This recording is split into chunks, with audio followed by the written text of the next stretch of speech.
Hi, I'm Natalie Brunell, and thanks so much for checking out the Coin Stories podcast video page. I am talking to the legends in Bitcoin about their backstories, career paths, and why they believe in BTC. This podcast does not provide financial advice.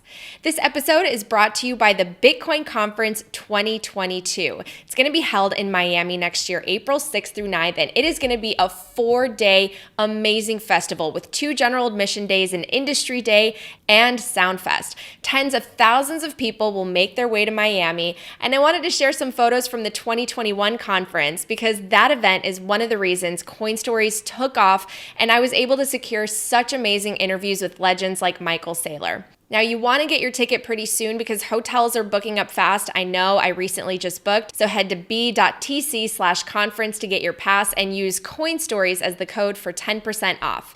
This episode is also brought to you by OKCoin, one of my favorite new places to buy Bitcoin. OKCoin is the fastest growing exchange serving over 190 countries globally with the easiest onboarding and lowest fees around. They're on a mission to make learning about and buying Bitcoin easier than ever, and they're all about bringing more financial literacy to everyone, which is something I really care about as well. From being the only exchange to integrate Lightning to contributing over $1 million to Bitcoin core devs, they are doing incredible work to further the Bitcoin ecosystem. You can head to go.okcoin.com/Natalie for $50 in Bitcoin when you sign up. I'm so excited to share my guest today is Jason Lowery. He's a member of the United States Space Force, and he's also a National Defense Fellow pursuing a master's degree at MIT in engineering and management. He's doing some fascinating research there, and I have been waiting for this conversation. We got to talk all about Jason's backstory and why he believes Bitcoin is critical for national defense. Here's Jason. Jason, I'm so excited to chat with you. Thanks for joining me on Coin Stories. Yeah, thanks for having me. So I just learned today that you're originally from Georgia. So can you tell me exactly where are you from and a little bit about just your upbringing? Yeah, it's a place called Lilburn, Georgia. That's actually its name, and it actually sounds like that. So it's a suburb of Atlanta, northeast around Stone Mountain area. I grew up there for a while, and then I joined Air Force ROTC at 18, moved to Baylor in Texas to go to school, undergrad. You don't really have a Southern accent. What happened to that? No, I was that like kind of grammar snob as a kid. And so I don't know, sometimes it'll come out of me. And then like different places I live, like in Texas, I'll get a drawl sometimes randomly, or I'll say like howdy. And so hopefully now that I'm living in Boston, I'll pick up a couple things that people can make fun of me on later, like wicked or ca. Yeah. I try to say like have it as much as possible now to, be as native sounding as possible. It's so funny. I would have never thought that you were from the South, but go figure. So tell me a little bit more. Why did you decide to go into the military? What were you like when you were young? What did you want to be when you grew up?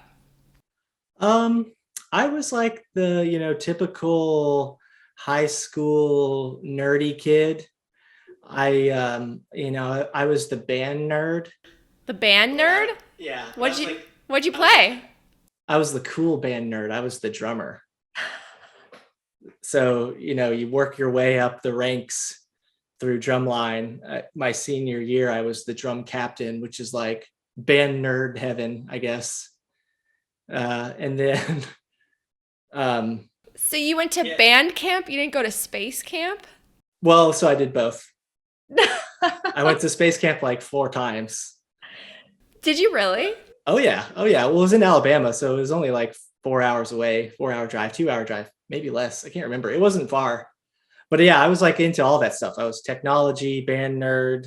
I joined the Air Force mostly for the scholarship, but also because I thought it was interesting. When I first joined, it was really like, stay in 4 years and then get a job as an engineer. But I just liked it so much that I kept on staying. And here we are 11 years later, and now I'm in the Space Force.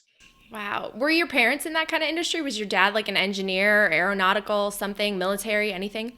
They were technical. So both my parents were in the phone business. Oh. Both worked for basically AT&T. So they're in the technical business, but not really engineers and not really in the military. My grandpa was in the military, so I think maybe that probably influenced me, just because he was kind of like the patriarch of our family, and we all look up to him. Still alive, and just looking at all his pictures on the wall every time you go visit grandpa, it just looked like a fun adventure to join the military. And I'm just kind of the type to do that likes to get out and kind of explore the world. So it was appealing to me at the beginning. It still is. I really like it. That's awesome. So when you first entered, I mean, what was that experience like? It was like first I like stepped a foot in the military world through ROTC. So you're like half a student at school and then half learning how to march and how to do like military stuff. So they prepare you pretty well. But I think the most interesting thing about the beginning part of joining the military is that they have a very specific structure set up to kind of force you into positions of discomfort as much as possible. They force you through crucibles. They force you to kind of see your flaws, see how you respond under significant pressure or stress. And through those experiences, you kind of learn a lot about how you respond to stress. You kind of get like really good introspection that way, so that when you inevitably face those situations in the future, you know what to look out for, you know what your strengths are, you know what your weaknesses are, you can play better as teams. I think something about military training that's really awesome is um, how good they are at teaching people how teams can succeed together. Wow. So how did it work? I mean, did you kind of go through and you increase your rank, and did you have a vision of where you wanted to end up? Yeah, when you're so I commissioned into the military, which is you get a degree and then you go into the military as a lieutenant, so as a commissioned officer. The military's split between enlisted and then officer. Most of the military is enlisted. There's less officers. So when I joined in, like the process for junior officers is really black and white. It's like you spend 2 years as a second lieutenant, then you get promoted just based off of time in service to first lieutenant, then you get promoted just based off of time of service to captain, then you get promoted based off time in service to major. So that part's like really straightforward. And then depending on what your career field is as an engineer, you have different types of jobs that you can go to. But for me, it was just you're a developmental engineer. We'll place you into engineering roles and you'll bounce around from job to job. It was really interesting because they put you in jobs that you wouldn't normally expect to be placed in, doing things that you just didn't even imagine that you'd be doing, spending time on the front end of technology, seeing all kinds of cool stuff. So that was really neat. But it was, it was pretty similar to just like a typical engineering job. It's just on the government side rather than like the government contractor side, if that makes sense. Yeah, and so in school you studied engineering then. Yeah, I did a undergrad in mechanical engineering through Baylor. So just your classic. Here's all these equations that a bunch of dead people figured out how to model how the universe works. Here's some problems that you can solve by using these dead people's equations. Solve for whatever variable. See what you can build based off of these equations. This is pretty much what engineering is. Pretty useful. Really good at problem solving is really what you learn. And yeah, how to think a little bit differently through first principles. It's not as much of a first principles focused degree as like physics. The engineers are basically the people who take what the physicists figure out and put it to work, right? Figure out like how to actually use this to benefit the world. Yeah, no, it's really interesting seeing how many engineers or people with an engineering background are in Bitcoin, including, the Bitcoin standard author, Saifedean, because you really, when you understand it from that engineering kind of frame of mind or reference point, you trust it more almost, right? Because you kind of break down how it all works and how it was programmed and how perfectly, like this genius idea of the difficulty adjustment and all the things that Satoshi created, you appreciate it more, right? Yeah. So especially with software, it gets kind of tricky. Like, so with mechanical engineering, you can see what you're building. You can see the form of the thing. You can back out its function based off of its form. And then off of that, you can back out the value that the thing brings. So, that's what engineering helps you to do. In software, it gets a lot trickier because you can't actually see the thing. Like, no one intuitively just knows what the structure and form of Bitcoin is by looking at it. You actually have to do the work to kind of really understand what is being built. And so I think probably, I didn't know Safedin was an engineer. I like him even more. Yeah, I think engineers just have like a knack for, like I was the kid that took apart my parents' VCR, or like my parents, camera recorder, and kind of made them angry because I couldn't figure out how to put it back together. Right. Like you are naturally inclined to be curious about what's underneath the hood. And so once you look underneath the hood of Bitcoin, it kind of, and at least in my case, was amazing to see. Well, just out of curiosity, thinking about national security and sort of looking under the hood of our nation's national security, working where you are, what's something that you learned that surprised you or that you didn't expect when you went into the military? Oh, that's a good question. I guess I didn't realize how, like, what's cool about getting into the military, especially when you get like all your clearances and stuff, is that you get to see kind of behind the curtain. If that, like, you get to see what Oz looks like. And it's impressive. Like, it's really cool to be able to see the front end of a lot of, like, laboratory developments, what's coming out of all the labs around the country. And that's pretty neat. But I guess kind of what surprised me is, beyond that, is just the scale. Just, it's huge. The amount of money and engineering and thinking and ingenuity that goes into building this giant power projection apparatus we call our national defense system. Wow. So, did you, when you were young, think about money? Because obviously, I mean, Bitcoin is a feat of engineering and it's amazing, but at the end of the day, it also fixes this problem with money. Did you grow up knowing that there was an issue with our monetary system in the US? Not really. I just kind of accepted it at face value. I didn't really think about it that much. I started to think about it a little bit when I was in college, and my parents and people in my family started to struggle a little bit because of the financial crisis, and that kind of, I guess, shook me. And then after that, I became like that person that's really obsessed with like personal finance. So I have like kept intricate budgets and kept track of my money and made sure I wasn't going into too much debt. And I was like that kind of person, but that wasn't really thinking about money itself. That was mostly just like accounting. It wasn't until I don't think it wasn't until I started looking under the hood of Bitcoin where I fully understood the role of money itself.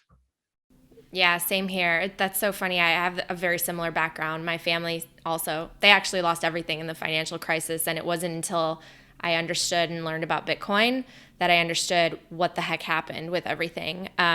So let's talk about Bitcoin a little bit, because I heard you say, I think it was on Pomp's show, that you were part of like a Star Wars trivia thing, and that's how you first heard about Bitcoin. So can you tell me more about that?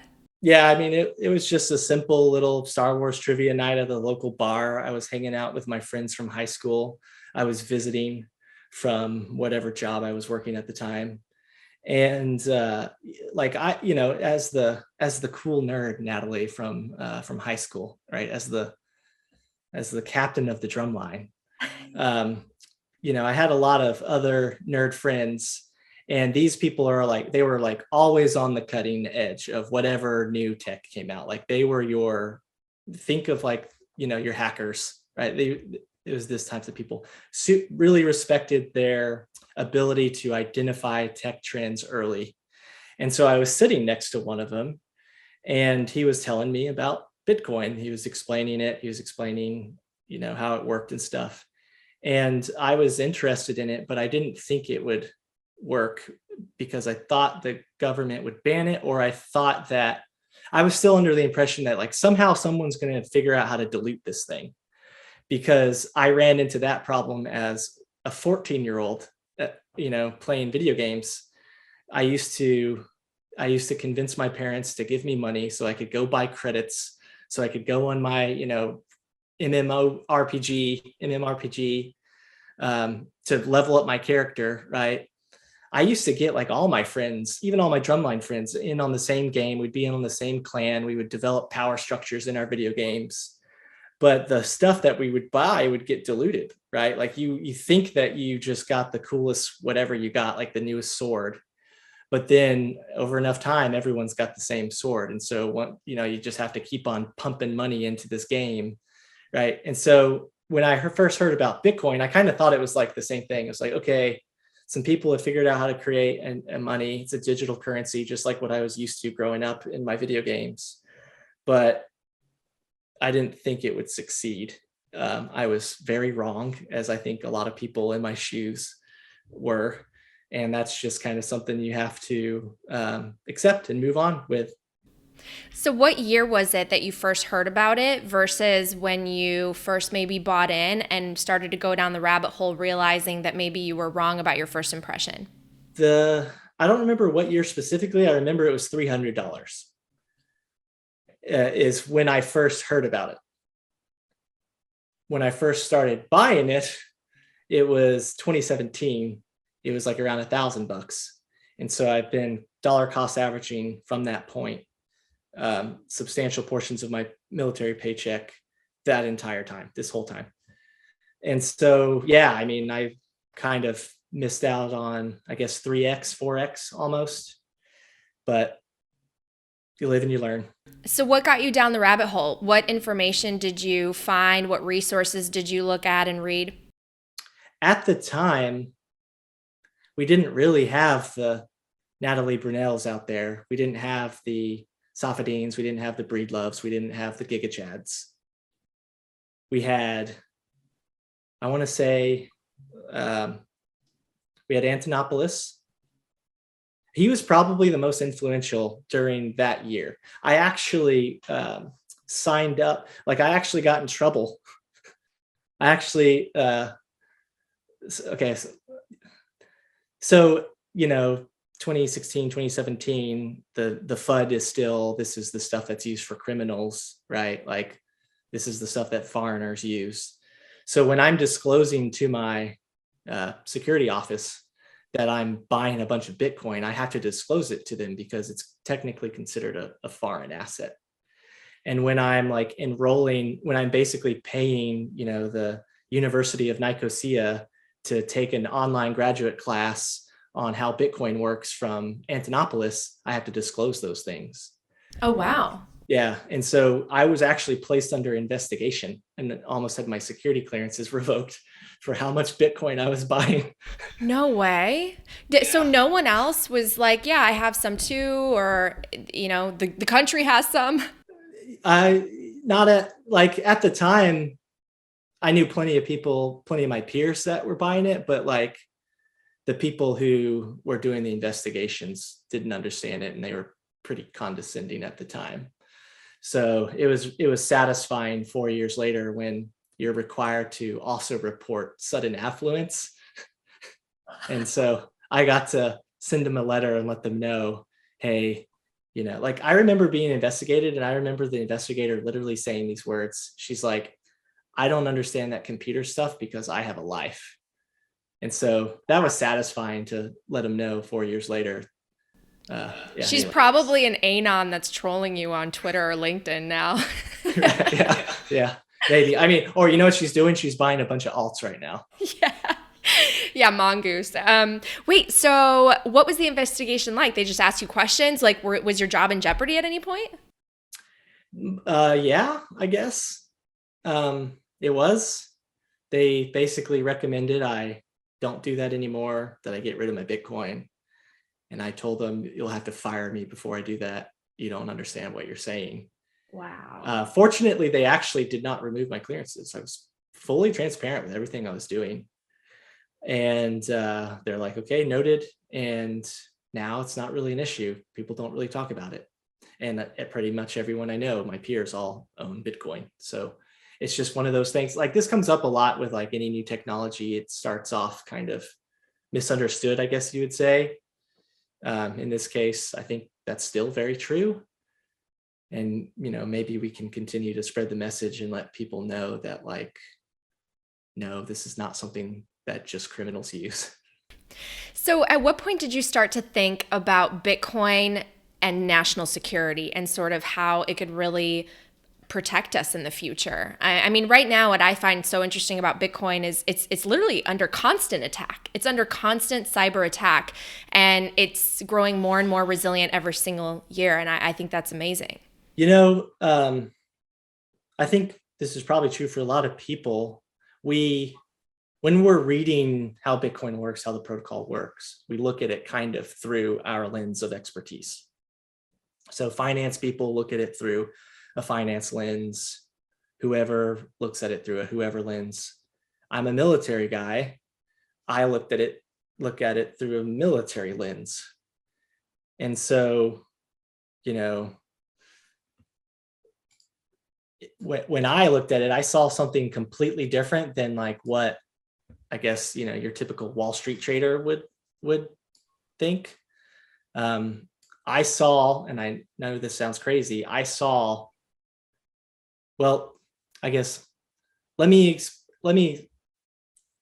plot out my journey. I'm part of the military, right? Why do we have a military? We have a military because for whatever reason, civilization has decided that the way you determine who owns what, for example, who owns what territory, is you engage in a power projection competition. And whoever wins that power projection competition gets to say, this is America versus this is King George colony, right? And also, for whatever reason, like, no matter what people think about this power projection game, they tacitly comply to it as a valid social consensus protocol. People acknowledge me as an American citizen or I acknowledge a Swedish person as a Swedish citizen. Why? Because sometime in the last 4,000 years, some war was fought to say that's Sweden, that's Russia, that's China. And we just say, okay, cool, right? Done. That's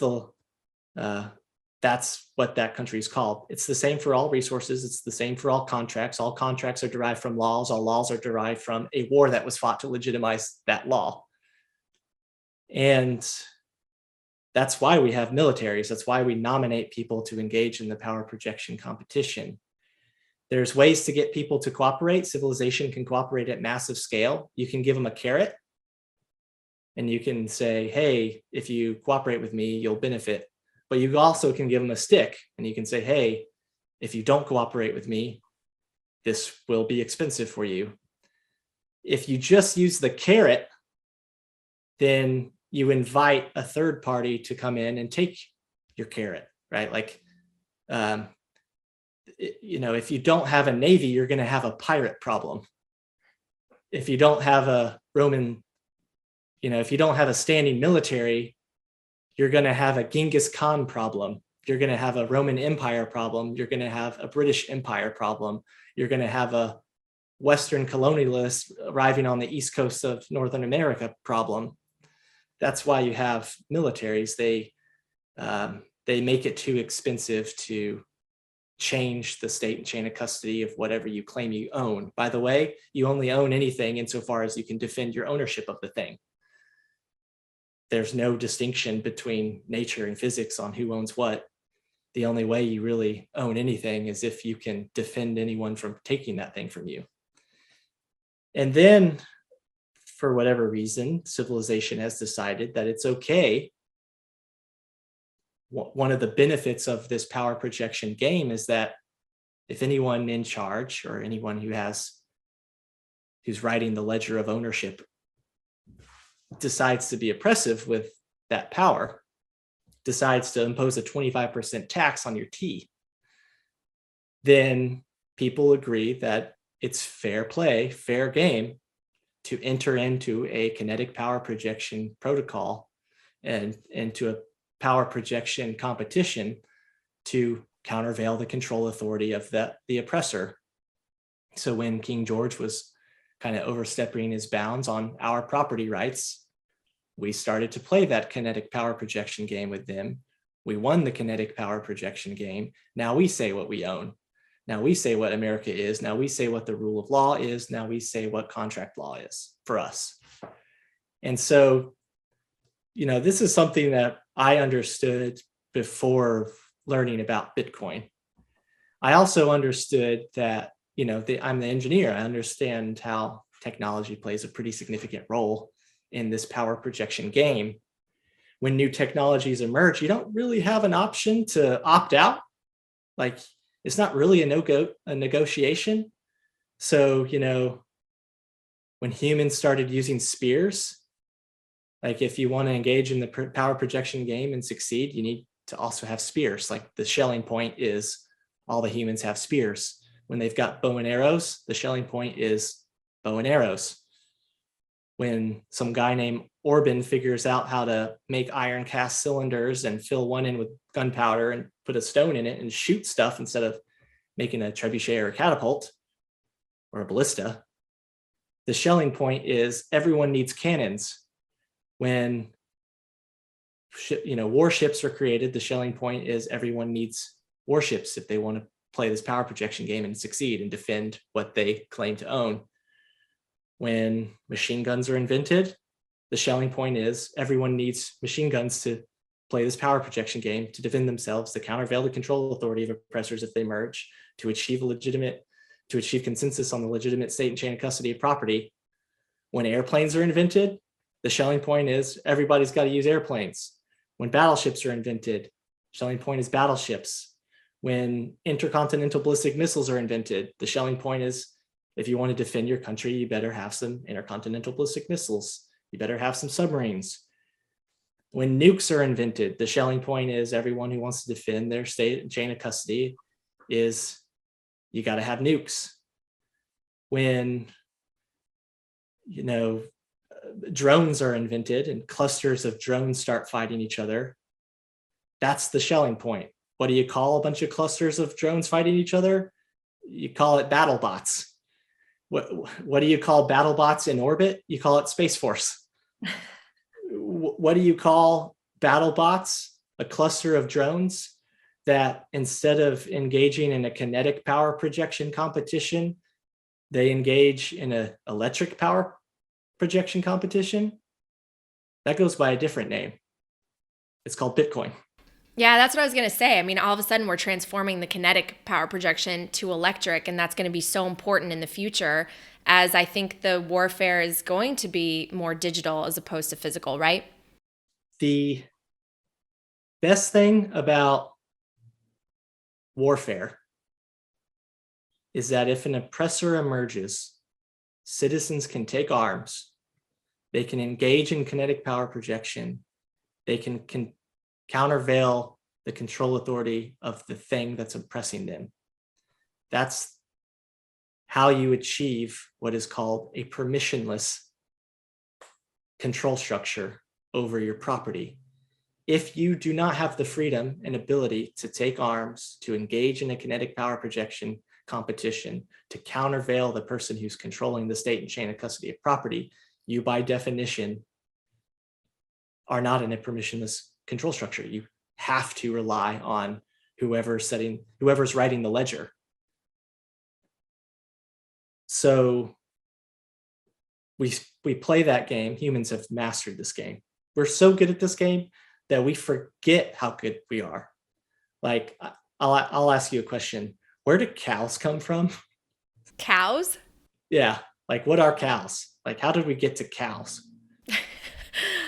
In terms of evolution, I don't know. I don't know what came before cows. There's probably something that looked like a cow that evolved into a cow, right? Exactly. Where did dogs come from? The same. Something evolved into a dog. So yeah, perfect. humans got sick of having to chase around these giant, mean-looking ox things called oryx and got smart about 10,000 years ago.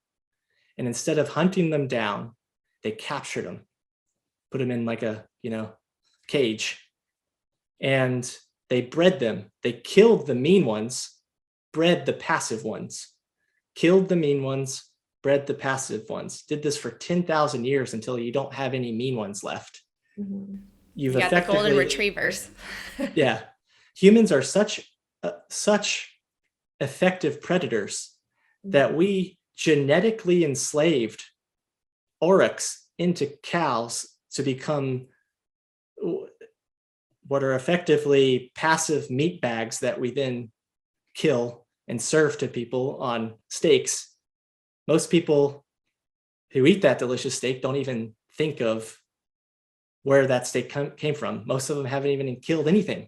Right. Like we forget how like metal humans are, like how brutal, how high up the food chain we are. Why? We literally killed everything near us on the food chains, like all other Homo sapiens humanoid species, all other fire-starting species that hunted them to extinction 30K years ago. Then we take wolves, we do the same thing, genetically enslave them into not predators, but passive things to, just hang out with. Like I tell people, if you ever visited an alien planet and you wanted to know who the apex predator was, look for the thing that keeps other things as pets. And like, we forget this, like we forget that our ancestors would wake up every morning and be like, how do I not die to a pack of wolves today? But I wake up in the morning and I pull up Pinterest and I look at cute, adorable pictures of wiener dogs and add them to my Pinterest page. Right. So you do. Oh yeah. So I say all this because like, it's important not to forget these things. It's important that we are animals, we are predators, we play this power projection game. It's important to preserve people's ability to be good at this in order to prevent civilization from falling under oppression. With this all in your background, we get to the point where like, we get so good at this game that we scaled it to the point where we can't use it anymore. We have scaled the kinetic power projection game to the point where it risks extinction of our species. If we ever needed to be in a nuclear scale war, that would be a war without winners. Right? We risk nuclear annihilation. We can't actually use this game anymore. So we have to develop proxy wars. We have to figure out some other way to engage in a power projection competition that doesn't make our species extinct.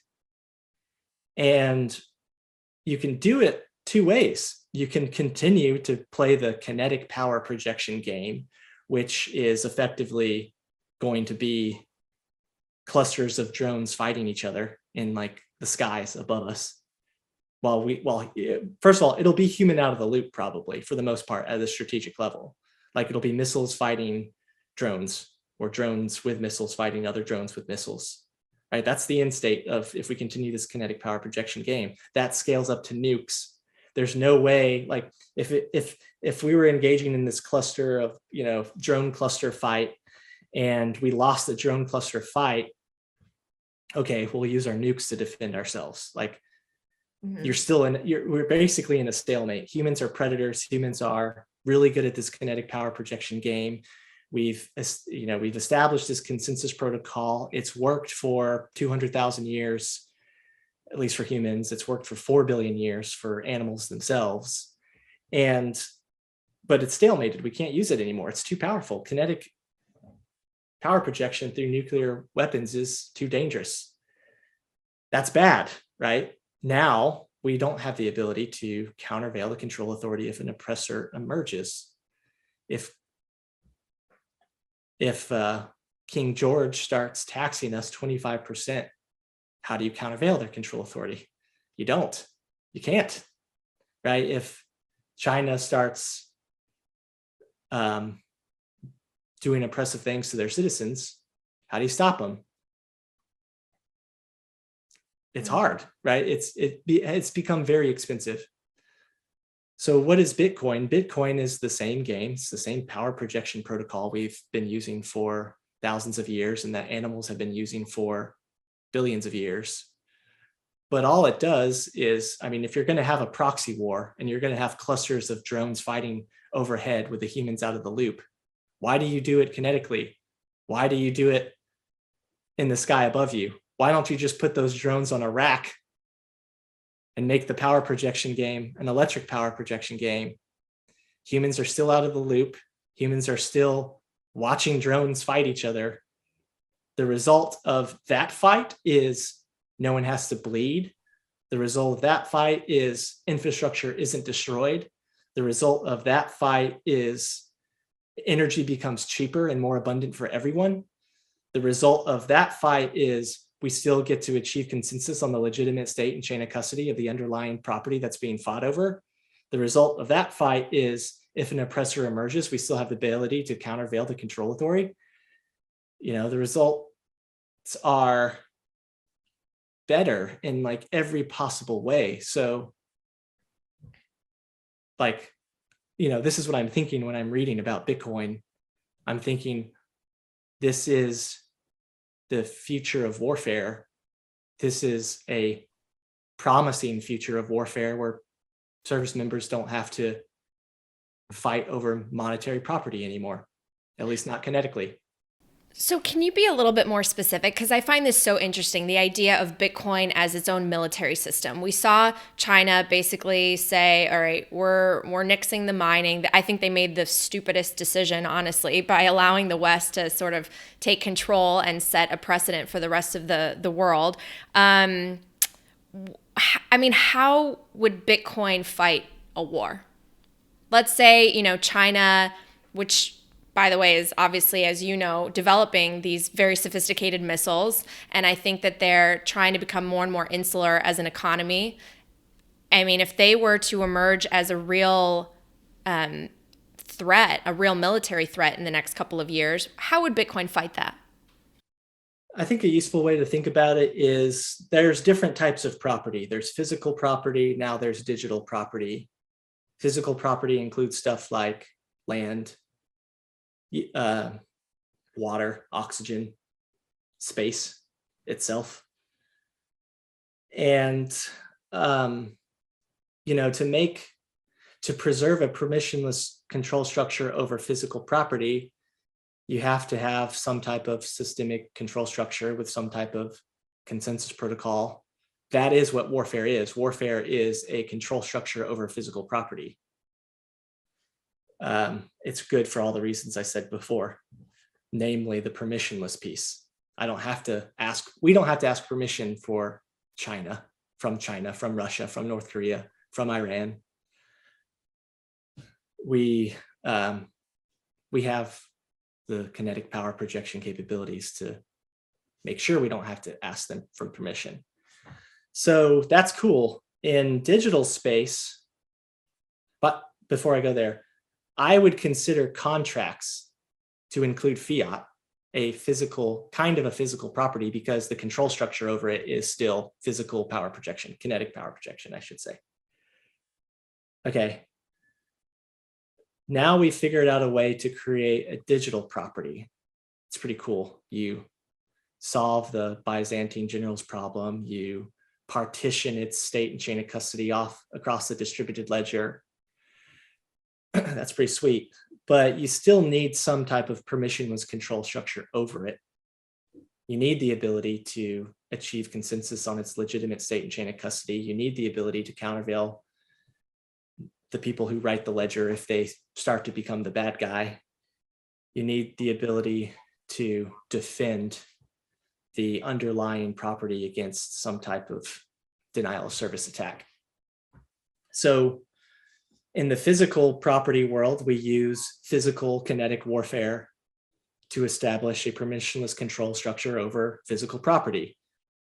In the digital property world, if you want to have a permissionless control structure over your digital property, it's Bitcoin. So Bitcoin literally is the digital transformation of warfare itself, from a kinetic power projection protocol to a electric power projection protocol. If you don't have power projection, you don't have a way for users to take arms to countervail the power of the people who write the ledger. That's the fundamental problem with proof of stake. In proof of stake, the people who write the ledger are the people who have the most money, are the people who get the most compounding rewards over time to keep the most money. So there is no way to, if like the people who write the ledger decide to abuse that power, decide to withhold transactions from valid transactions from the ledger because they don't like somebody, or decide to change the rules, then you can't stop them. You are not in a permissionless control structure. You tacitly require the permission of the Ethereum Foundation not to denial of service attack you, and you effectively pay them rent to not, that you effectively let them debase your savings to have the privilege of them not denial of service attacking you. That's a permissionless based control structure. That's not how the military works. The military is, I will earn my custody, my ownership of the underlying property through power projection. And so if we enter a world now where we've got two forms of permissionless control structure, one that's kinetically derived, one that's electrically derived, one that protects physical property, one that protects digital property called Bitcoin. I think the future would be some combination of both power projection games. I don't think Bitcoin just like magically solves warfare, but it definitely solves fighting wars over money. And guess what? If property wasn't monetized, like if physical property wasn't monetized, how much do you think we would fight over it? Probably not. The return on investment would probably be pretty low, you don't need a huge standing military. You don't need some super expensive world war. And so the future is some combination of people like me still engaging in the kinetic power projection game, but also people like me taking arms, building the drone, the cluster of drone fighters on those racks, i.e. the mining network. It's a double defense. It would be also, which I think would be cool to think about, it would be your military protecting your miners, your military protecting your, the energy sources that power the miners. It would be some combination of that. And another thing too, which is interesting, is like the strategic security shelling point for monetary property would become completely different. Right now, the shelling point is everyone's got to have nukes. Everyone's got to hold a knife to each other's throats to mutually assure the destruction of the opponent if they tried to make a move, right? Like North Korea could try to launch a nuclear ICBM at the United States. We'll make sure that's a very expensive decision for them to do that. Ditto for any other country. You could, in Bitcoin, if you want to increase the hash, if you want to try to, take over, it's going to be very expensive for you to do that. People can just produce more hash that's super cheap. If another country who's your opponent decides to go to a Bitcoin standard, then you get into a really interesting dynamic, because both of your sides of the hash war are actually mutually beneficial to the other in terms of security. If neither of you are trying to gain 51% control over the network, then the more that Russia builds up their hash defense system, the more we benefit from increased hash overall, because it's now become more expensive for some third party to try to 51% attack the network. So that's why I call the research that I'm doing now at MIT this new thing called mutually assured preservation, is because so long as no one achieves a 51% stake in the hash rate, then like the end state of a hash war is awesome for all those reasons that I said before. Energy's cheaper, more infrastructure, more security, way less incentive to fight over property that isn't monetized. I don't know exactly the tactical level, what that would look like. But what I'm trying to do is just get people to understand that, without getting angry on Twitter when I say it, that Bitcoin's the future of warfare, that Bitcoin is the future of national defense. If the hypothesis is correct, then Bitcoin is more resilient to nuclear, Bitcoin can survive nation state attack, as we've seen this year from China. Yep. But if Bitcoin can survive nation scale power projection, both kinetically and legally, if it can't be stopped, then the Schelling point is what the Schelling point is when machine guns were invented, or when airplanes were invented, or when any other military technology emerged. The Schelling point is, holy crap, get your hands on some Bitcoin as soon as possible, especially before your adversaries get their hands on it.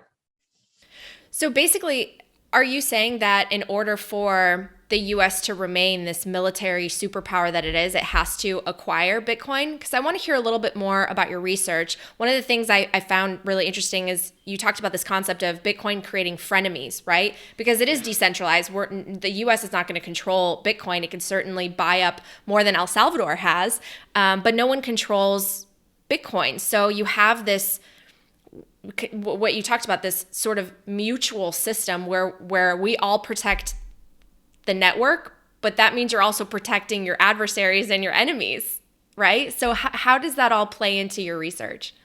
I mean, there's people behind Bitcoin, right? There's people running the miners. I've got a node downstairs. I run the node. Okay.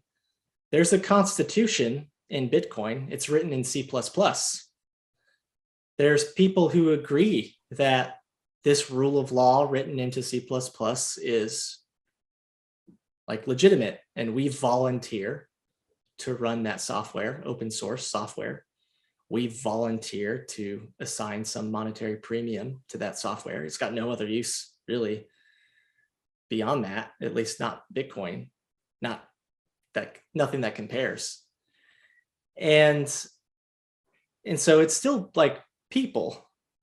The difference is it's not nation states, but nation states are still made of people, right? Companies are still made of people. Most of the hash is generated by Americans. C++ was invented by an American. SHA-256 was invented by an American. TCP/IP was invented by Americans. The difference is we hand the baton of the ledger writing power to each other at random to protect ourselves from an intermediary stepping in and abusing their ledger writing power. And it works really well. It works so good that the current intermediaries who are the most threatened by this technology can't stop it, as has been demonstrably proven with China. Mm-hmm. And so, okay, play that out.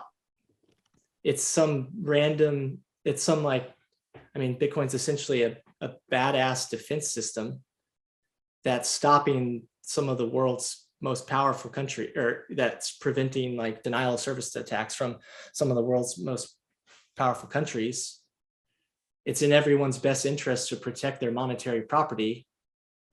You will probably protect your monetary property against confiscation or debasement more by storing it in Bitcoin than you would elsewhere. A lot of Americans are going to use it.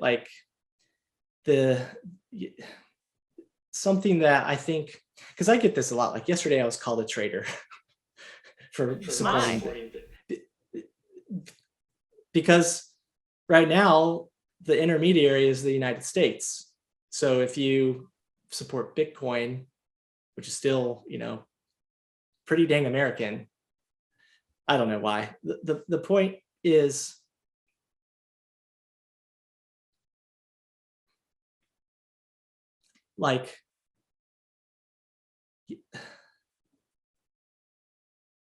I guess, I don't know,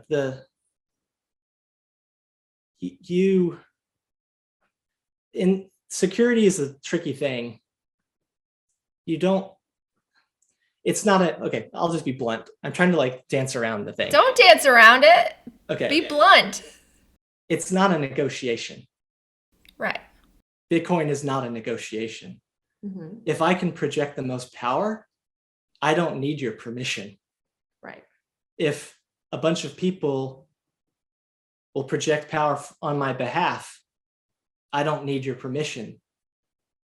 That's what El Salvador is demonstrating to IMF right now. Mm-hmm. I don't need your permission. Hey, China, I don't need your permission. Hey, IMF, I don't need your permission. Hey, the United States, I don't need your permission. I can project more power than you. This is a 4 billion-year-old game. Mm-hmm. This is how all living creatures establish consensus on the legitimate state and chain of custody of property. So people will be like, well, how could you support Bitcoin? My response is, it's not a negotiation. Period. So you can participate in it.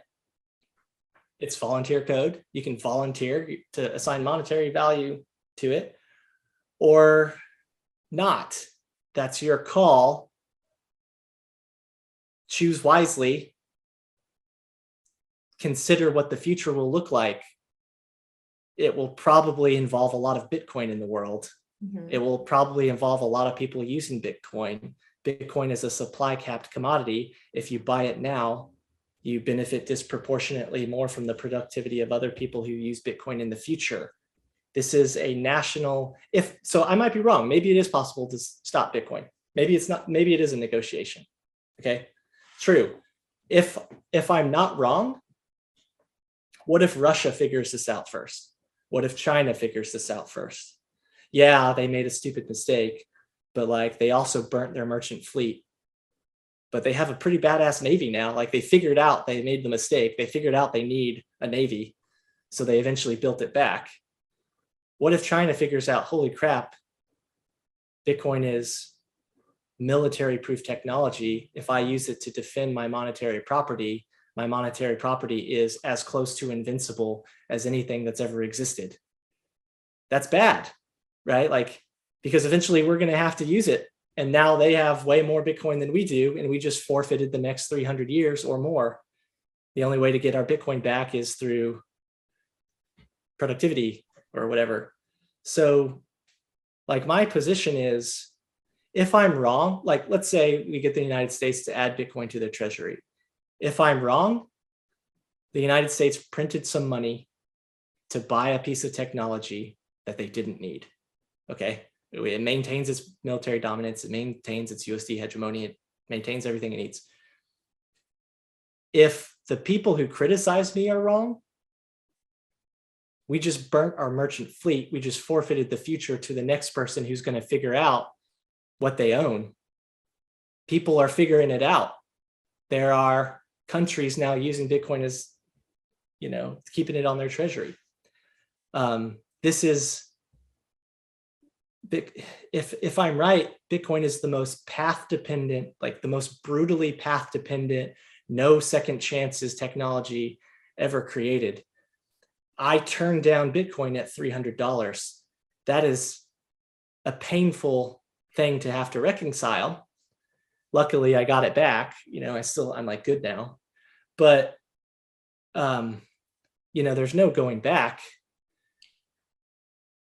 The United States needs to understand this, in my opinion. They need to understand the national strategic security implications they make by forfeiting the future of warfare. When Orban the engineer invented cannons and turned up to the Holy Roman Empire and offered to build cannons to Emperor Constantine turned Orban down. A year later, Emperor Constantine is dead. Orban is shooting his cannons at the walls of Constantinople, helping the Ottomans end the Holy Roman Empire. Yes, at the time, the empire was basically poor, but it wasn't an option. Like when Orban, it wasn't a negotiation. When Orban offered to build cannons for Emperor Constantine, he said, I don't have the resources to do it. Find them, right? Find them or you lose your empire.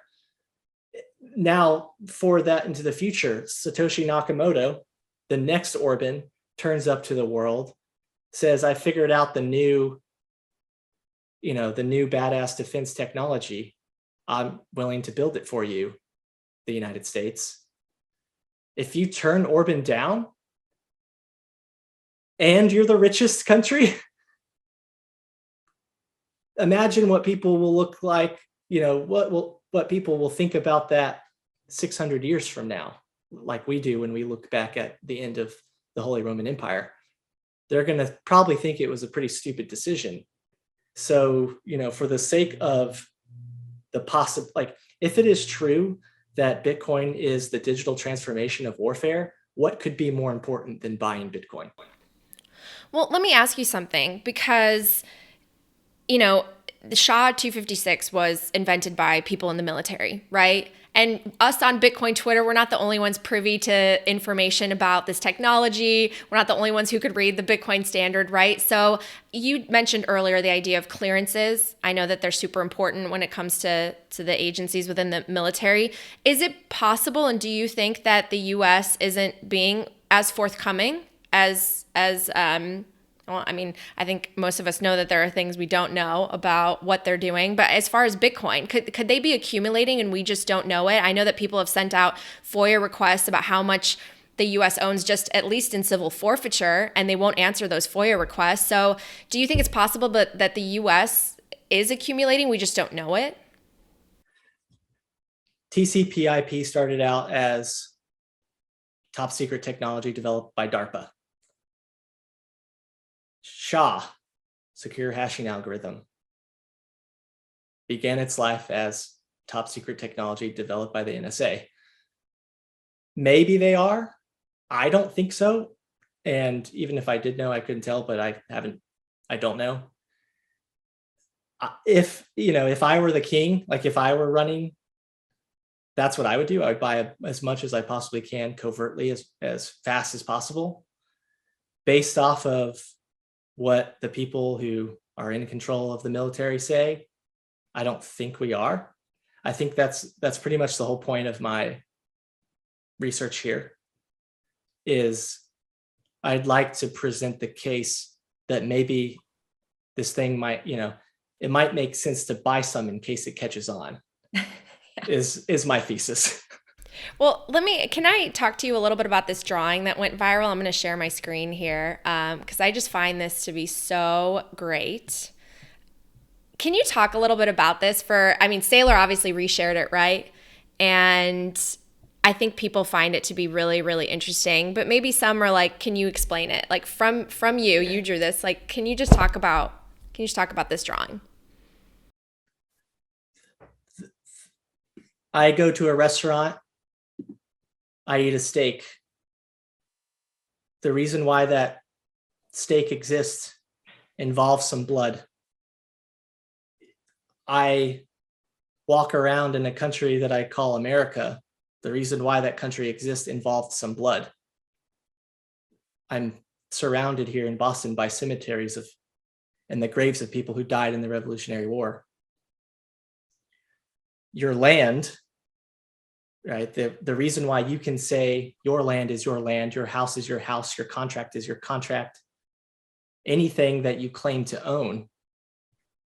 The reason why you can say that is because somewhere along the way, some blood was spilt to legitimize the ownership of that thing as yours. You might not do it yourself. Most people hire a military to play the power projection game to achieve that consensus on whatever the state of ownership is. So at the top of this picture, this is just me kind of illustrating that your land, your gold, any previous physical monetary property that we use, your commodities, your utilities, your equities, which are just contracts written in law. The law was legitimized by a war that was fought to legitimize that law. every single one of these things, the state and chain of custody of every single one of these things is fundamentally derived from the same place that your state came from. Someone killed people. Someone killed stuff. Blood was spilt. We still play this game to make sure that your land stays your land.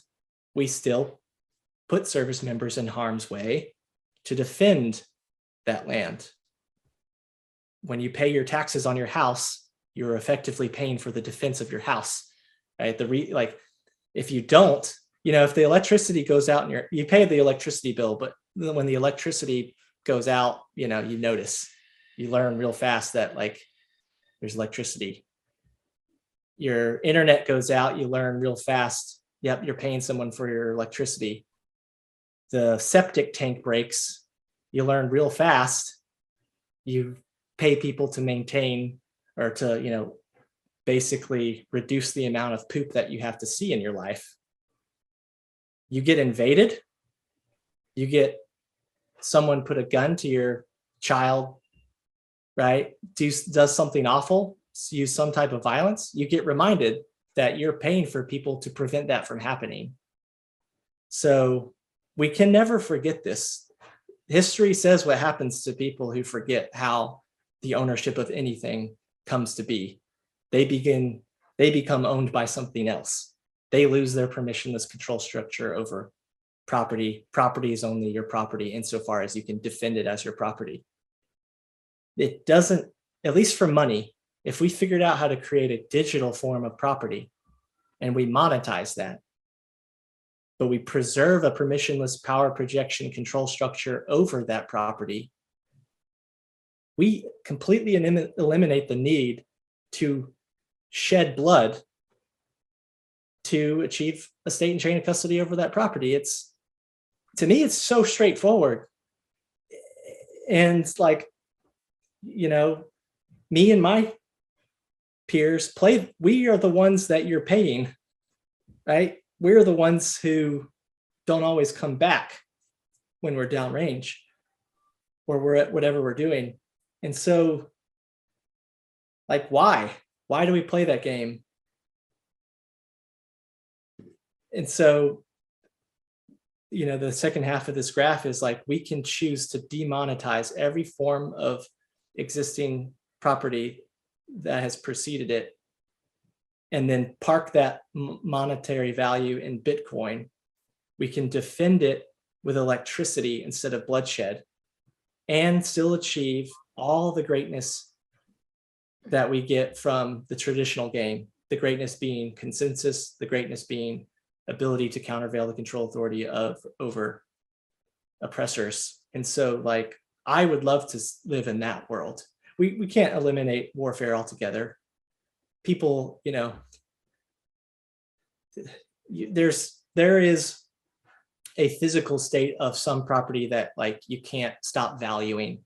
Me and you aren't going to stop valuing water and oxygen anytime soon. We're not going to stop valuing land anytime soon. But I guess what people forget is that money is just a shared idea between people. We can make anything we want be our money. We can completely change what we choose to be our unit of account that everyone across the world acknowledges as money. And if we do that, the primary value delivered function of Bitcoin doesn't become digital money. The primary value delivered function to the world of Bitcoin becomes we don't have to fight wars over money anymore. And I would love to see that future. Well, you mentioned the word obvious. I guess the thing I just still really have a hard time with is the military, the US government, they have the information that we have. So how do they not see it? You're doing your research on this. How do we not have Bitcoin? How are we not protecting ourselves and vamping up our national security in this way? The government's pretty big. There's a lot of different pieces of the government. Even though I'm being So like what I say doesn't represent what the DoD believes, but I'm still an active duty member of the DoD. And, I have like pretty much everyone I know in the DoD owns Bitcoin. I Really? get, oh yeah. And I get nothing but support from the people who are above me in the chain of command to research this stuff. And so it's just a matter of adoption, I guess. It just takes a little bit of time. There are still those people who understandably believe that if we move to a Bitcoin standard, it might somehow cause the United States to lose some type of like status in the world. But they're assuming it's a negotiation, Natalie. Like it's might not be a negotiation. You might not have the choice. So just remember that. So, do you think it's more likely that the US will adopt the Bitcoin standard, put some in its treasury, as opposed to, say, ban it and try to confiscate or overtax the citizens that already have Bitcoin? Because obviously, one of the big narratives out there, at least from the Washington insiders, is that, oh, this threatens the US dollar. Therefore, we're really not sure about this. They don't want anything to threaten the US dollar. It's one of the reasons why I really like, Saylor's arguments and Saylor's points that he makes in the public, which are that this is a digital asset, this is digital property. And so the US should actually be encouraging people to invest in it and see it as a savings technology as opposed to a currency that would potentially threaten the US dollar. So where are you at with that? I'm pretty aligned with that. I don't want the US dollar to go away personally. I have no problem with the United States dollar staying as a medium of exchange. If central banks, which by the way aren't the government, right? Like if banks want to produce CBDCs and the government wants to not make you realize a tax if you use CBDCs, then awesome, because now I can take out Bitcoin collateralized CBDC loans and spend CBDCs still as the medium of exchange, still as the primary global currency, but I also get to keep the pristine store of value of the pristine property with like amazing defense. So it's not like all or nothing. I don't know why people think it's going to be all or nothing. It's silly. Now, like this gets to what I said on the Palm podcast. I do this all the time. This is like my job. I constantly watch me on Twitter. I'm just constantly debating people, both on Twitter, but also, in my job at school. There's not really a strategic threat that isn't solved by buying Bitcoin. If you're worried that Bitcoin threatens the USD hegemony, buy Bitcoin, buy more of it, make it part of your hegemony. It's silly. If Bitcoin's its own insurance, if you're threatened by it, buy Bitcoin insurance. It's called Bitcoin. So just out of curiosity, this really isn't about Bitcoin, but the US spends a lot on military. And one of the things that I found interesting about Saifedean's books and just studying the history of fiat and when we became the global reserve currency and this sort of superpower, we created this military industrial complex. And I think next to debt, the military takes up the next biggest chunk of our budget. And a lot of people are upset about that, right? They think that the money should go to education and different areas of our society. What's your take on how much we spend on the military being in it? And then I want to hear a little bit more about Space Force. Okay. So that's a big question. I'll try to answer it as best as I can. Security is interesting. Security itself, like the question of what is secure enough, that is a question that can't be answered by any scientific methodology. There's no way to know the boundary between not secure enough and secure enough.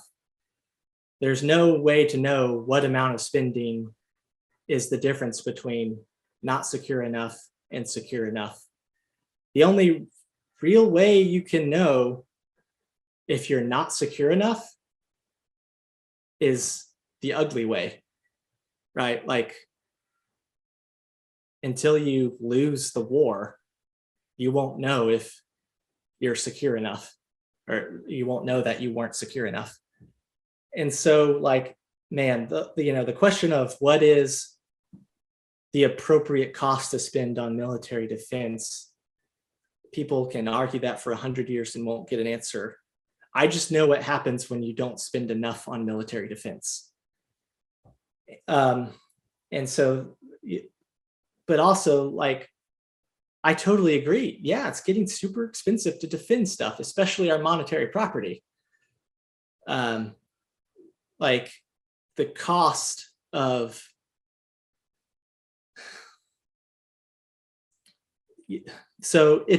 that's another thing too. The cost of militaries literally always looks inefficient and looks expensive, especially if that military is not fighting a war.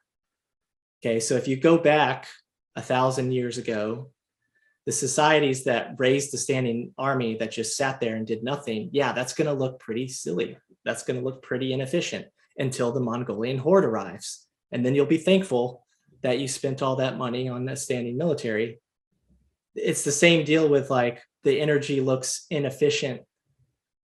We spend too much energy defending Bitcoin. Okay, you don't understand the purpose of the energy that we're spending.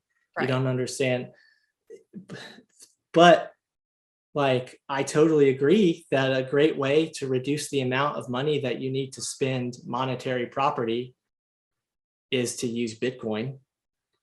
Like we said before, if the United States decided to preserve and defend its monetary wealth with Bitcoin, would it need such a huge military? Mm-hmm. Another thing too is a way that countries get around the extreme expense of building a standing military is to subscribe to someone else's military. So, like, the alternative, because, like, the United States is accused of being like the world police. Mm-hmm. What's the alternative? Okay, other country, build your own military and have it stand there and do nothing, right? Like, the alternative is you subscribe to a military or you build your own. Last time I checked, the people subscribing to the United States military they weren't complaining that, like, they had too much power for the amount of money that they were spending, right? Like, you just have to understand that point. So I don't know what the answer is, but that's important to remember. No one can say how secure is secure enough. No one can say how much money is enough spending. I totally understand and appreciate people who would claim that we spend too much. I think we do. Why? Because I think we could just buy Bitcoin and have everyone else defend our monetary property for us. That would be pretty awesome. Yeah, no, I find that really interesting because I do see now how fiat sort of encourages war as opposed to diplomacy, right? Because it's if you're spending money, if the government's spending money and they're able to just print it, as opposed to trying to tax people, or as opposed to having something like Bitcoin, it becomes profitable and easy to go to war and to sort of engage in that sort of kinetic power projection as opposed to working things out peacefully. And it sounds a little utopian and probably a little out of reach for so many people that Bitcoin could elicit peace. But I am one of those people that does believe that. Remember, there's two ways to motivate people to cooperate. There's the carrot, there's the stick. The carrot is the economy, the stick is the military. Bitcoin has both the carrot and the stick. Bitcoin increases in purchasing power a lot. So if you own Bitcoin, you'll find yourself able to buy a lot more. That's a nice carrot. Bitcoin has a stick. If you try to denial of service attack its users, they're going to make that very expensive for you. It's like a directed energy weapon pointed straight at the wallets of the attackers. And so, like, we should use that instead. Obviously, obviously that would have some value at making people cooperate at massive scales that transcends even nation state level cooperation. You know a lot about the military's history, which is awesome. The military hasn't always made the best decisions when it comes to technology. In fact, there's so many naysayers when the internet came out, when planes came out. So can you talk a little bit about maybe how the military has responded to innovation in terms of technology in the past? Yeah. I talked about earlier, this guy named Orban the engineer figured out how a way to make iron cast cylinders. You fill one end with gunpowder, you put a stone ball down the other end, you've created a cannon. He offered to build that for the Holy Roman Empire. The Holy Roman Empire turned him down. Their Holy Roman Empire ended a year later. So there's a historical precedent for people to, I guess, discredit the military value of technology, of new technology as it emerged. In the Air Force, in the Army at the time, there's this guy named Billy Mitchell. And Billy Mitchell was like really concerned that people weren't appreciating the military value of airplanes. For example, a guy named Foch,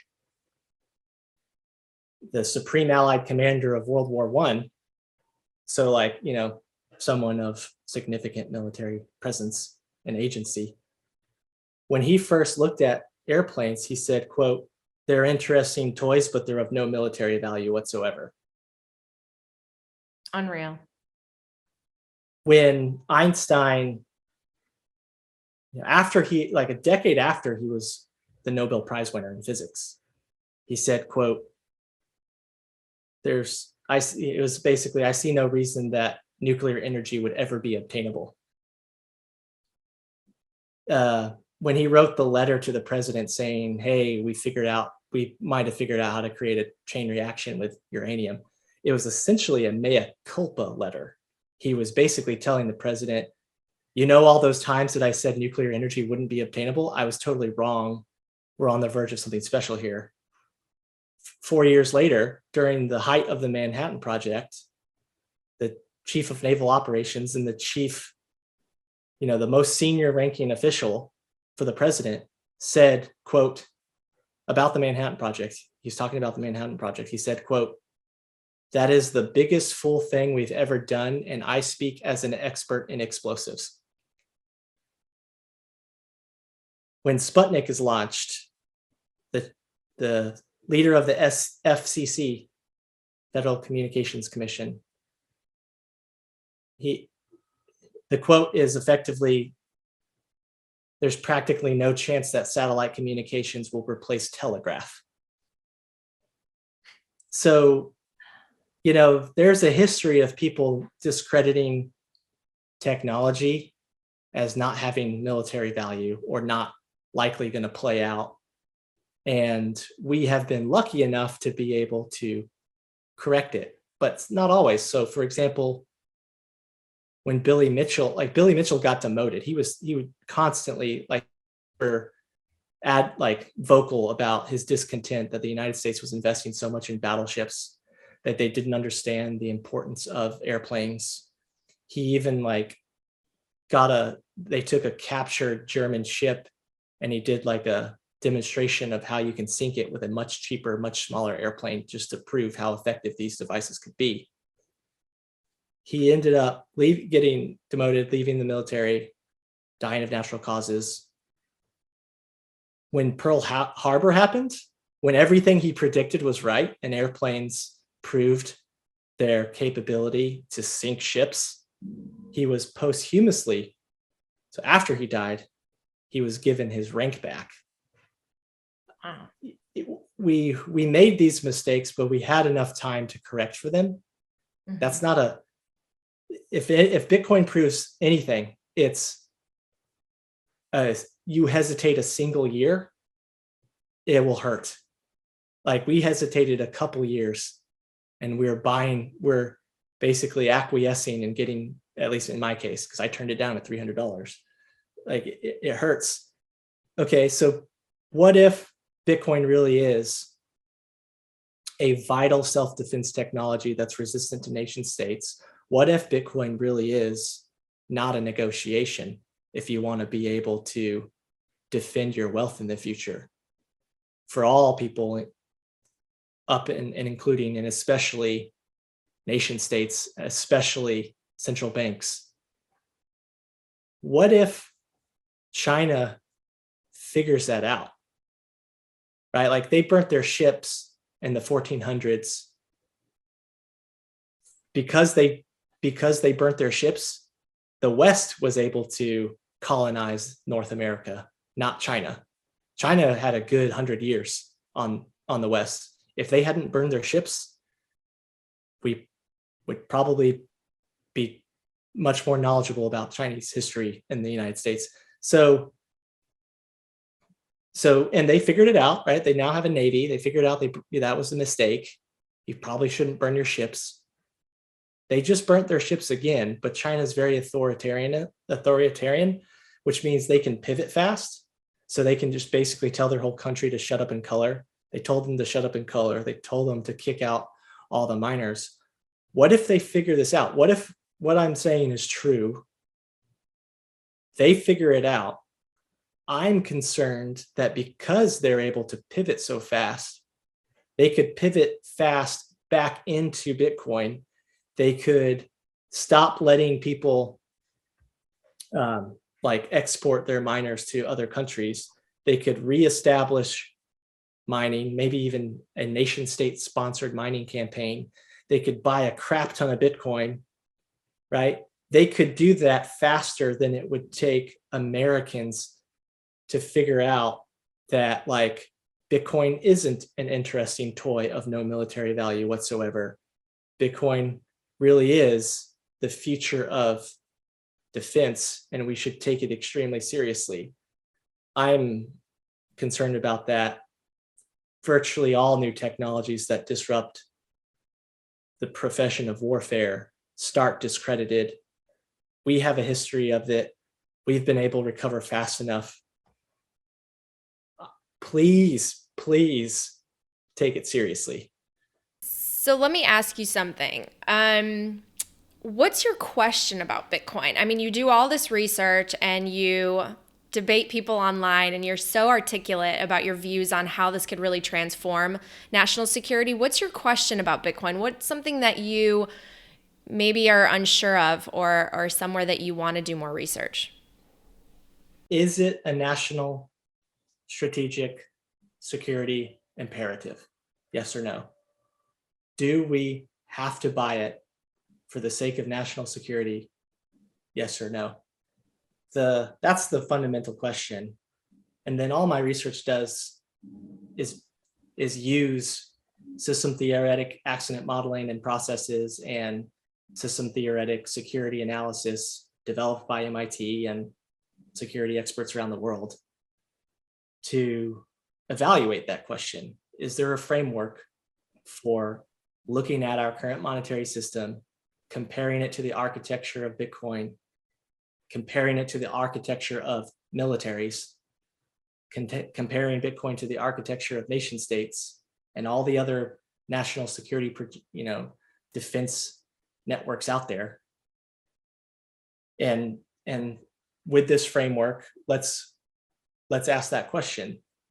I can't answer it, but I can hopefully give a useful framework to evaluate like the answer. Like what frustrates me is when people, like when I talk to my professors and they say Bitcoin is monetized energy. It's like, okay, yeah, that's true, right? Let me ask you a question. What's this, Natalie? An hourglass. It's time. What are you talking about, Natalie? This is just a glass container of sand. Right? When you say Bitcoin is monetized energy, you're technically correct. Yeah, that's the form of it. This is just a glass container of sand. Mm-hmm. So you don't like when Saylor calls it digital energy? No, I like it, but it's I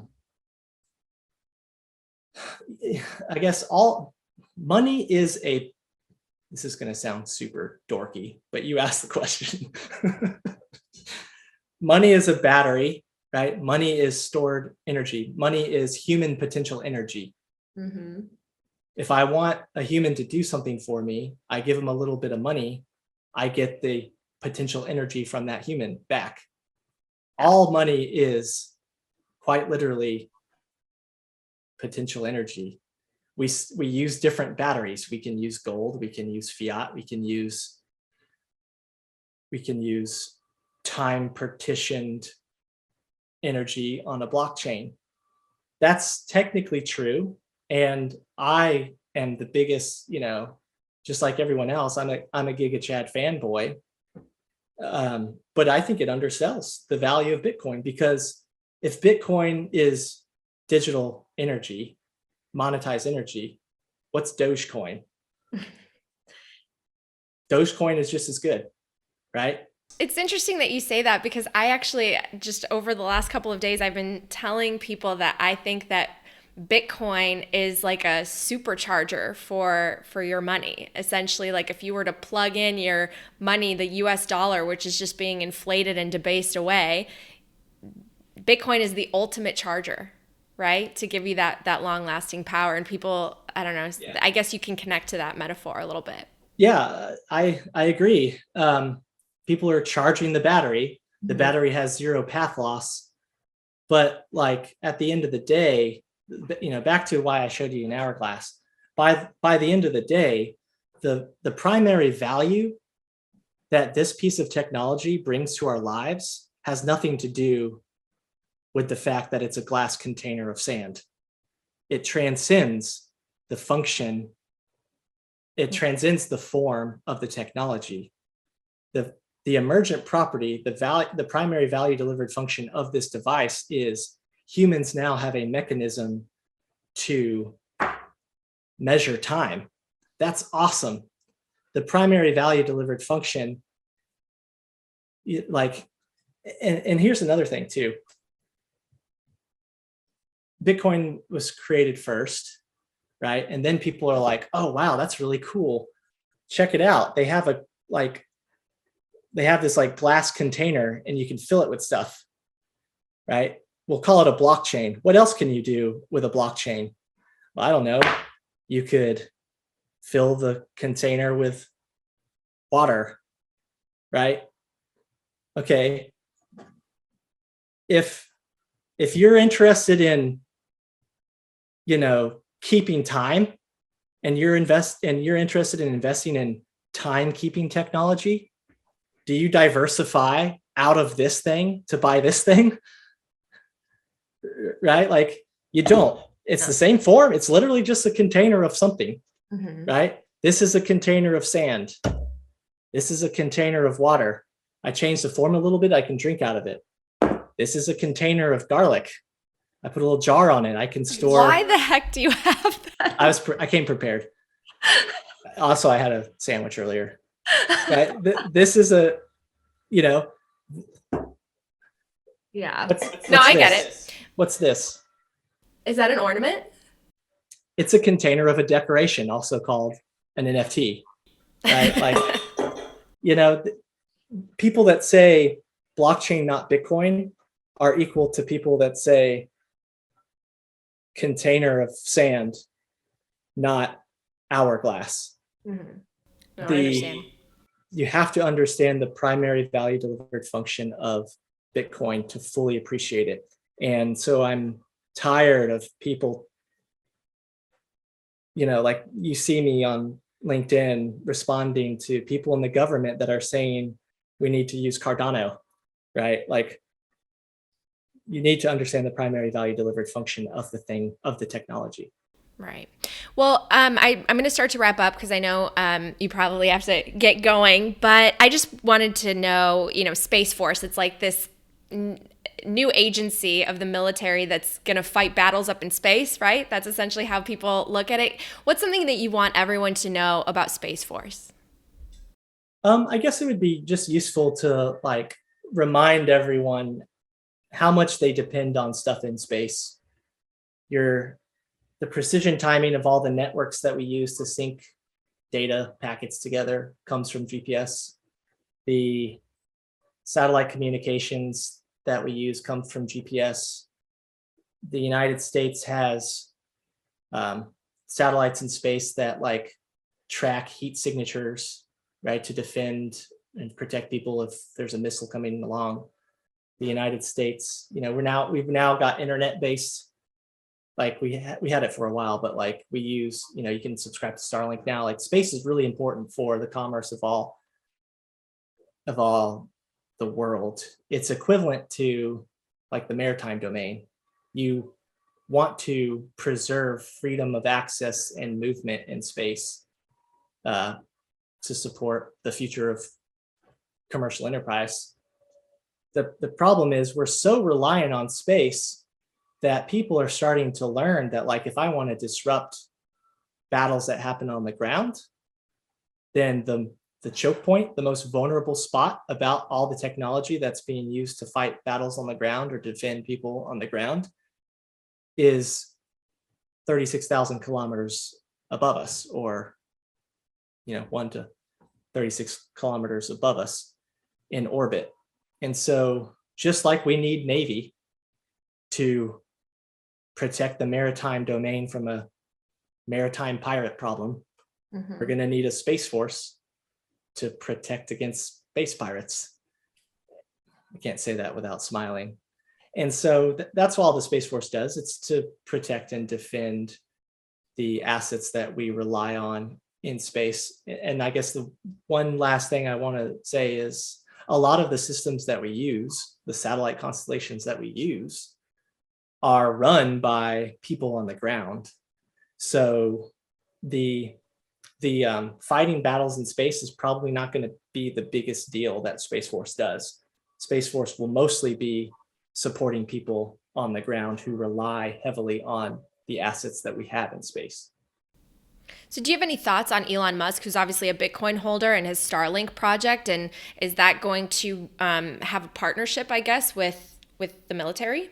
Yeah, I mean, I was working at Vandenberg and we got a beta of Starlink. So, he was showing Starlink antennas to the Joint Chiefs of Staff, the Joint Chiefs, long before, it became a public beta. So yeah, like space-based internet, everything that Elon is doing is just awesome. Like, we're so lucky to have his team of Americans on our side. It would be a lot worse off if China or Russia were the ones building reusable rockets and stuff. Like, I'm very thankful that we have his level of innovation. We effectively rely on it. Very supportive.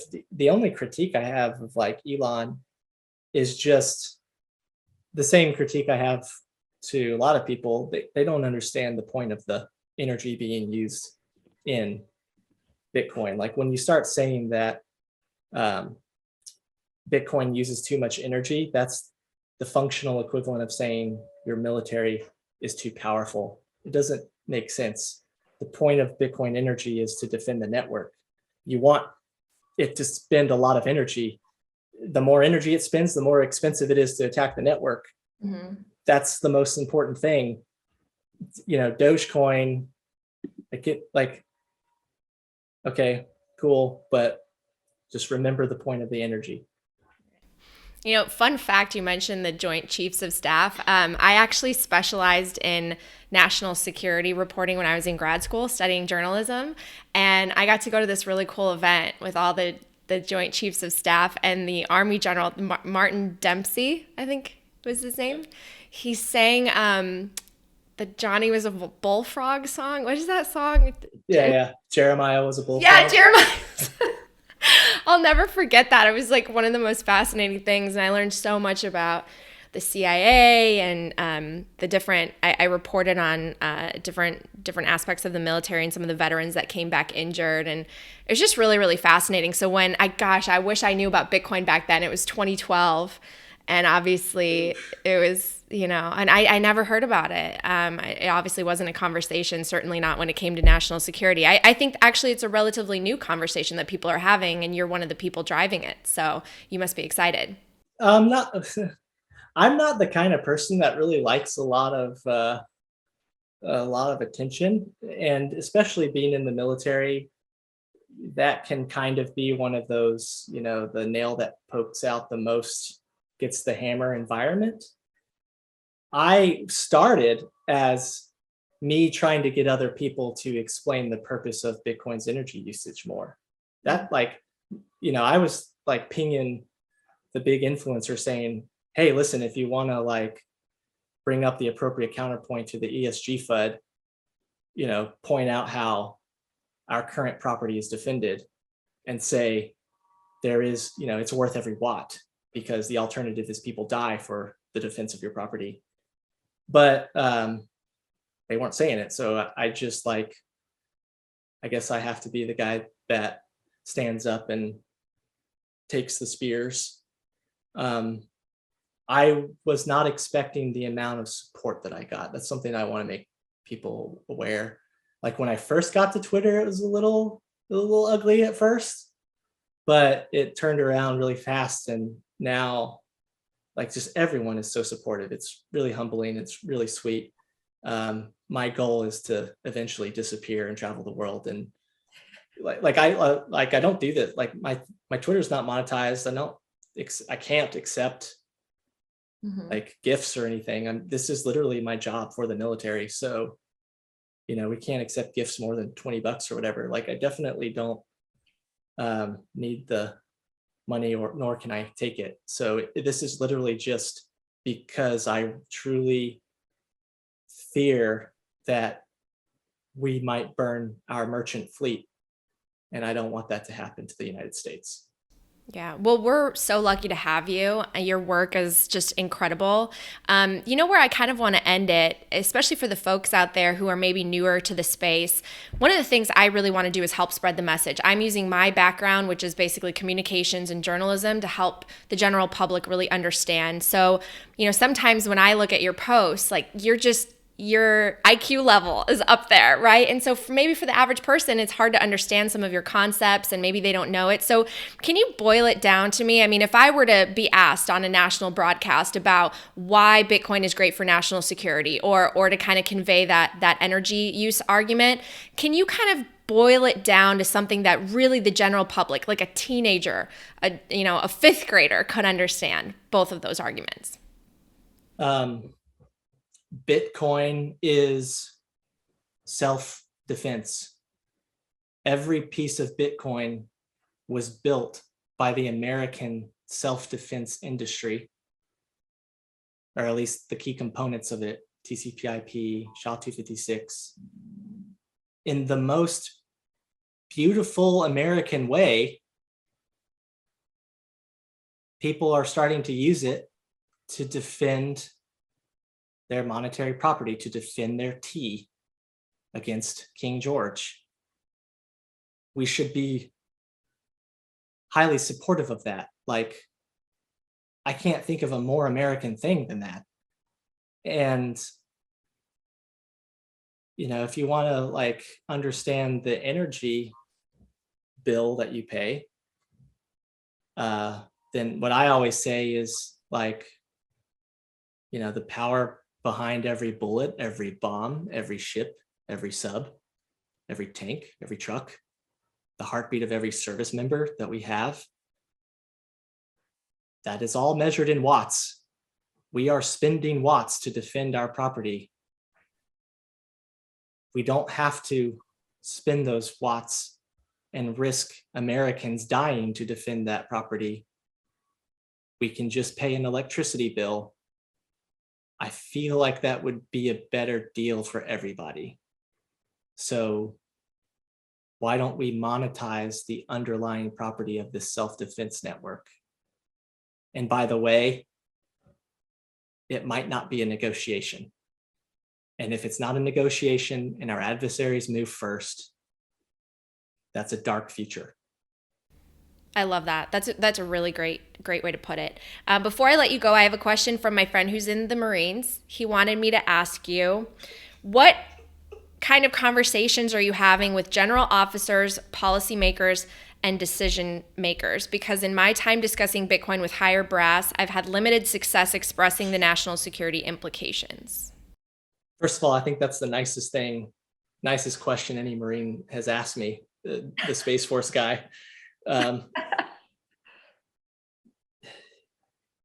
So what's cool about like being the person on Twitter who is the military guy talking about Bitcoin is I get people reaching out to me constantly, on my military email, DMs constantly. People all across the military are highly supportive.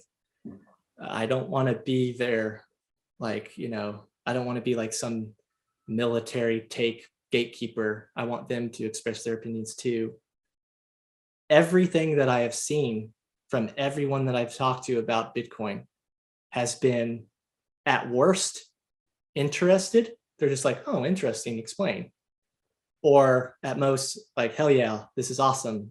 Keep up the great work. So, I mean, I don't, because people were surprised. Like, people have been acting surprised. It's like, wait, what? You mean your bosses don't hate you? It's like, no, they're very supportive. If what I'm saying is true, then the people who benefit the most are the people who are dying on the battlefield defending your property. So of course they're going to be supportive of this thing if it's true, if the hypothesis is correct. So, but in terms of like who I've talked to, like in the highest conversations, it's been hit or miss. Some people are interested, some people don't really care. Most people don't see it as like a military topic, even though I firmly believe it is. I believe Bitcoin is quite literally military technology. And then when I asked the highest ranking person, I won't say who it is, but they have 4 stars on their shoulder. When I asked them permission to dedicate my research to what I wanted to dedicate it to, he said, don't ask for my permission. Like, do it. I trust you. So yeah, I guess that's the answer. What's something that you wish people would ask you? About Bitcoin specifically? Anything's fair game. I just love like nerdy questions. So anytime anyone asks me, I guess my favorite thing right now, just because I research it all the time, is the difference between proof of work and proof of stake. The security differences, like that is a fun conversation to have. It gets a little awkward sometimes. Can you boil down the main points? Because a lot of people out there definitely, even like the Raoul Pals out there, believe that Ethereum could potentially flip Bitcoin. And I'd love to hear your thoughts on proof of stake. Thank you for asking. That's so nice. No, okay. Security is a control structure equation. What is the loss you're trying to prevent? What is the state of the system that could lead to the loss? What is the control structure in place? Who are the controllers? What control actions could put the system in a hazardous state that could lead to a loss? So the question that you have to ask yourself to understand the difference between proof of work and proof of stake is super easy. The question is, what if the people writing the ledger are the bad guys? How do you take their control authority away? And who are the people writing the ledger? In proof of work, if the ledger writers, if the miners who are adding the transactions to the block are the bad guy, if they're withholding valid transactions because they're targeting users, if they're performing some type of denial of service attack, if they're doing whatever they can do, users always have the ability to countervail their control authority by adding more hash into the network. And because Bitcoin is a supply cap commodity, it is always getting cheaper and easier for users to do that. It's super cheap to mine right now. People think S19s are expensive because they're thinking in fiat terms, not Bitcoin terms.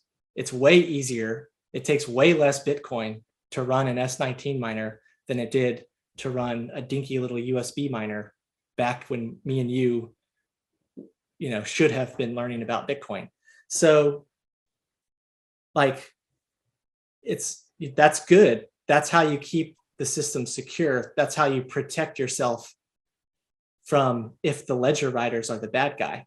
In proof of stake, the ledger writers are the people who have the most Ethereum.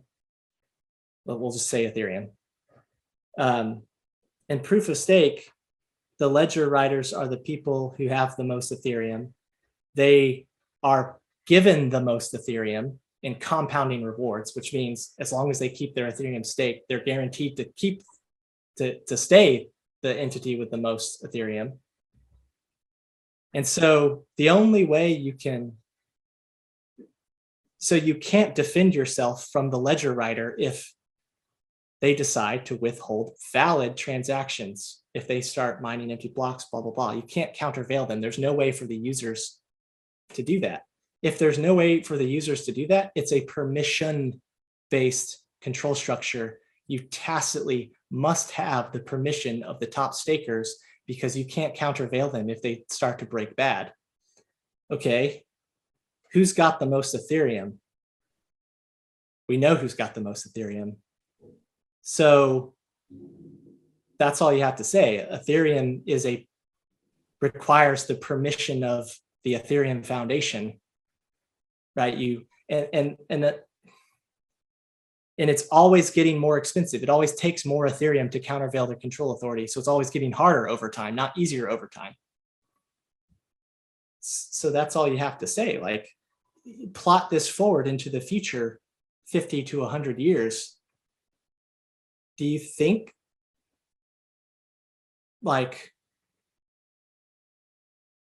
people aren't going to figure this out? Like, obviously it's just a matter of time. And, if you want, one more thing. Thank you for letting me talk super long, by the way. I appreciate it.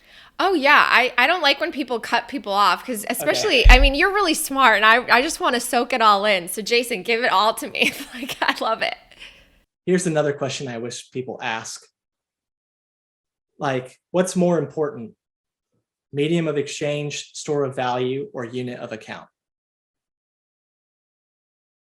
I would argue, as I have earlier, say that medium of exchange is not whatever. I'll use whatever the government says to use. I don't care. I'll pay taxes and whatever they want. So long as I can exchange my Bitcoin for whatever the government wants to take in taxes, I'll do it. Right. I don't have much heartache about that.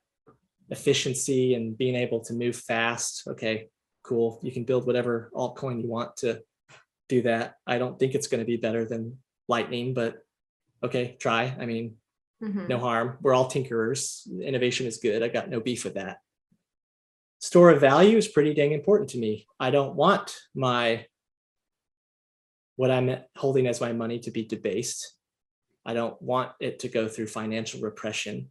And I use those terms very explicitly because that's what the IMF calls inflation in their published reports. But even that's not the most important thing. The most important thing to me is, what's your unit of account? What is the thing that you're using to measure value itself? How do you conceptualize value itself? So the question on who's going to win the future, like what token is going to be the best, the only question you should ask is, what's going to be the unit of account in the future? You got the Raoul Pauls. I love the guy. He's smart, right? Obviously, and he makes, way more successful than I have been ever. But at the end of the day, it's like he and the other people will compare the dollar denominated value of Ethereum to the dollar denominated value of Bitcoin. They will basically say, look how much value my Ethereum has based on how much Bitcoin it can be exchanged for. When you're doing that, here's a little secret. You're using Bitcoin as the unit of account. You're saying the value of my altcoin is only valuable insofar as the number of Bitcoin it can be exchanged for.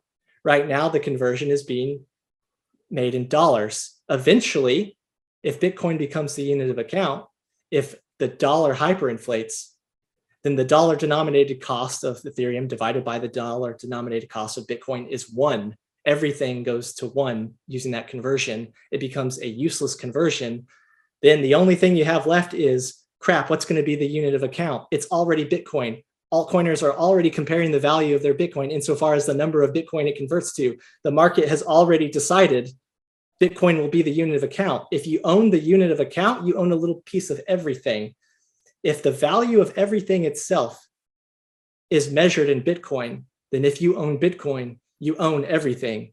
If you buy only Bitcoin, and then eventually in the future, everyone denominates the value of whatever that, stock or property or altcoin they use, right? You've effectively pre-diversified into everything that could hold value in the future.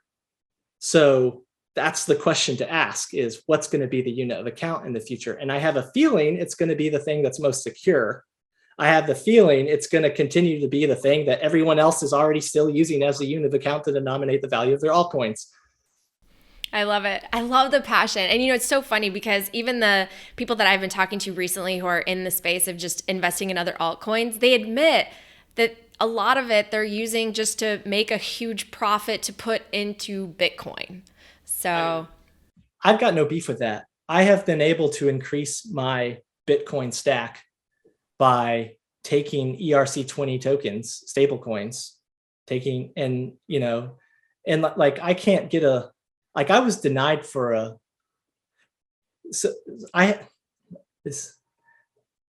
I couldn't get approved for a $10,000 credit card because the banks can't see how much Bitcoin I have. Whoa, that's hilarious. They think I'm broke. Everyone and you know what? Yeah, and United States you're dollar fiat terms. poor. Yeah, you're fiat poor, but Bitcoin rich. It's what we all want to be. Yeah. So the way around that problem right now is Ethereum, and is this other DeFi stuff. I am very thankful for that technology to be useful. I think it's temporary. But even if it's not, even if Web3 becomes like the biggest deal ever, and everyone who owns it will be super duper rich, how will they measure the value of their riches? They will measure it in the token that I bought before they bought. And so this sounds bad, but I own that. I own everything you value. I own value itself. If I'm wrong, that sucks.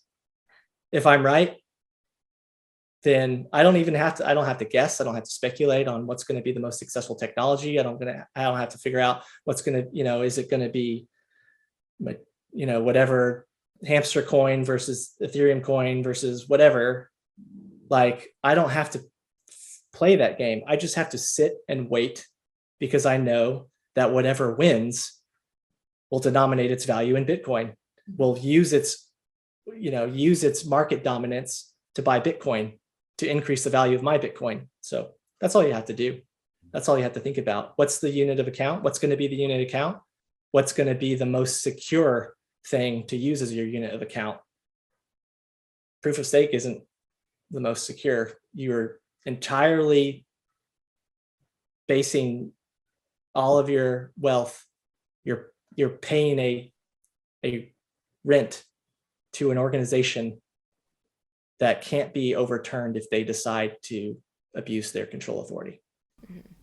I love it. Thank you so much. You've just been so awesome to talk to. The last thing I was going to ask you is, are you going to space, by the way? When are you going to space? Oh, I don't know. I mean, there's a guy in space right now, a Japanese billionaire who just bought a 2-week vacation on the ISS, which is actually not as uncommon as people think. The guy who invented Excel has taken 2 vacations to the ISS. So maybe one day with the, cost of space lift decreasing and the purchasing power of Bitcoin increasing, maybe I might be able, maybe, everyone can at least buy a quick trip to space for fun.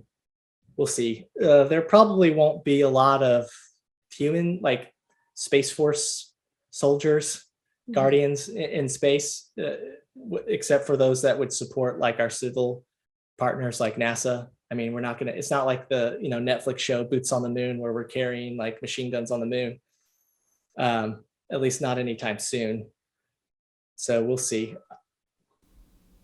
Well, thank you so much. I really appreciate the chance to talk to you for as long as we did. I could probably talk to you for another hour. And I'm also super grateful because before I learned about Bitcoin, I really did not see hope in the future. And I actually think I saw us heading to another world war, to be honest with you, because as we move closer and closer to what I believe is authoritarianism in this country, and as we print more money and go further and further into debt, I just didn't. I mean, I thought that the civil unrest, the little pockets of it that we see in society, were just going to manifest into a grander and grander scale. And now that I know about Bitcoin, I actually feel like I see this peaceful alternative, which again might seem so,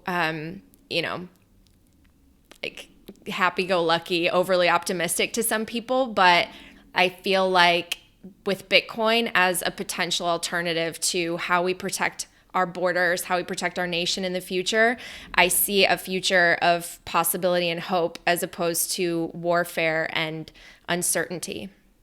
Yeah, I have a really similar belief. Mine sounds ridiculous and nerdy.